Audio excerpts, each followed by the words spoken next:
Dan Hooker thinks Conor McGregor has more to gain from fighting him than Michael Chandler.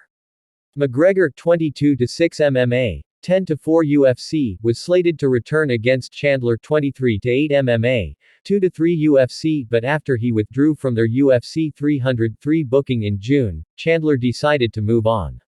He runs things back with Charles Oliveira in the UFC 309 co-main event November 16 in New York. Chandler booking another fight left McGregor confused, as the Notorious still sees Chandler as a possibility for his return fight.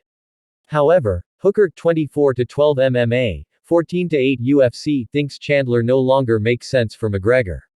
The Hangman entered the UFC's top 5 lightweight rankings with a win over Mateusz Gamrot at UFC 305. He's without a fight, Hooker told Submission Radio on McGregor. I know Conor's hungry to fight, and fight someone that he can get something from, and makes a lot of sense.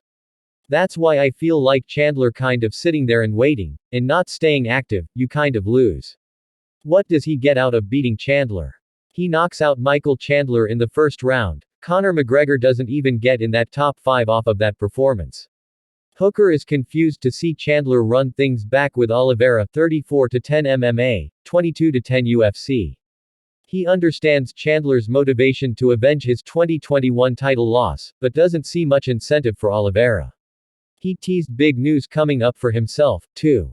I get why they kind of put that fight together, Hooker said. That's a big fight for the division. But I don't know, it's a weird fight. I was kind of trying to justify the fight, but no, it's just a weird fight. Yeah, that might be just because I might have something up my sleeve. As well might have a little something in the fire there, but it must be good if I'm saying nothing. I get why Chandler would want the fight. Obviously, if he gets by Oliveira, the UFC has kind of promised him a title shot, I'm sure of it. I don't know too much about what Charles will get out of it. At our level, when you're at the top 5, top 6 in the division, it's any man's day. All of these fights are a bit of a coin flip.